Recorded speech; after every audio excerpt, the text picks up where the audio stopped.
अस्सलाम वालेकुम। पाकिस्तान ने एक बार फिर भारतीय अफवाज को न सिर्फ वापस भागने पर मजबूर कर दिया, बल्कि कल रात से जो सरहद के ऊपर हालात इंतहाई कशीदा थे, कल रात से जिस तरह भारतीय अफवाज कश्मीरी मुजाहिदीन से जूते खाने के बाद सरहद पर आ गई थी और फिर पाकिस्तान के इलाकों पर हमले करने शुरू कर दिए थे, तो उनको न सिर्फ पाक अफवाज की तरफ से मुंह तोड़ जवाब दिया गया, बल्कि उनको वापस उनकी बैरकों में भागने पर मजबूर भी किया गया। और नाजरीन, उसके साथ साथ पाकिस्तान ने जो एक और महाज के ऊपर फतह हासिल की है, यकीनन वो पाकिस्तानी अफवाज के लिए, पाकिस्तान की खुफिया एजेंसी ISI के लिए और पाकिस्तान की आवाम के लिए एक बहुत बड़ी खुशखबरी है। जिस तरह पाकिस्तान की खुफिया एजेंसियों ने अपनी रिपोर्ट्स के अंदर बताया है कि भारत की जो खुफिया एजेंसियां हैं वो दहशत गर्दों को भारी पैसा देती हैं, वो दहशत गर्दों को फैसिलिटेट करती हैं और वो पाकिस्तान के अंदर आकर दहशत गर्दी की कार्रवाइयां करते हैं। जिस तरह शाह महमूद कुरैशी साहब ने और DG ISPR ने आज एक अहम प्रेस कॉन्फ्रेंस के अंदर ये हर चीज बताई, तो उसके बाद पूरी दुनिया में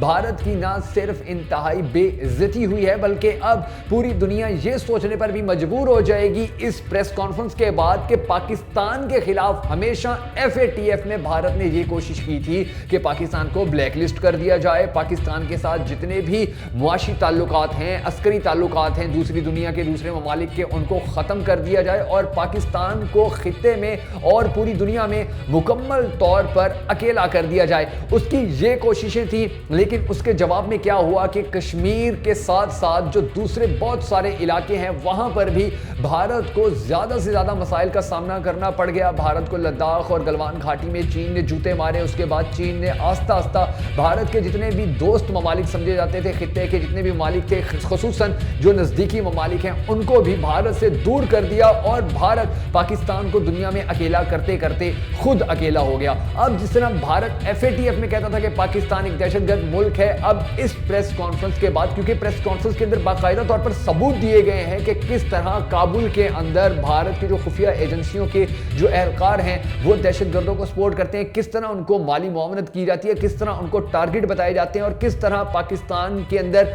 जो दहशतगर्दी की एक फिजा है उसको मजीद तेज करने की कोशिश की जाती है, किस तरह भारत जो है वो CPEC का जो इतना अहम और बड़ा प्रोजेक्ट है उसको नुकसान पहुंचाने के लिए अपने ओछे हथकंडे कर रहे हैं। तो इन सब सबूतों के बाद, इन सब बातों के बाद इंशाल्लाह अब पाकिस्तान तो FATF में ब्लैक लिस्ट नहीं होगा, लेकिन भारत को FATF में ब्लैक लिस्ट करने का ये बहुत शानदार मौका पाकिस्तानी कौम के पास भी आ चुका है, पाकिस्तानी अवाम के पास भी आ चुका है, पाकिस्तानी इदारों के पास भी आ चुका है और पाकिस्तानी नौजवानों के पास भी आ चुका है। अब जरूरत सिर्फ इस अमर की है कि हमारे हुकूमती एहलकारों ने, जिसमें शाह महमूद कुरैशी साहब ने, हमारे अस्करी एहलकारों ने, जिसमें DG ISPR साहब ने मीडिया के ऊपर आकर खुलकर कहा कि पाकिस्तान के खिलाफ भारत इस तरह की सरगर्मियों में मुलविस है। इसी तरह अब पाकिस्तान के नौजवानों की ड्यूटी बनती है कि वो सारा दिन फेसबुक यूज करते हैं, यूट्यूब यूज करते हैं, तो इन सोशल मीडिया एप्स के ऊपर ज्यादा से ज्यादा भारत की ये जो इंतहाई घटिया हरकतें थी, भारत की जो साजिशें थी, जो सबूतों के साथ अब सामने आ चुकी हैं, इनको वायरल करें और ज्यादा से ज्यादा पाकिस्तान का जो अच्छा इमेज है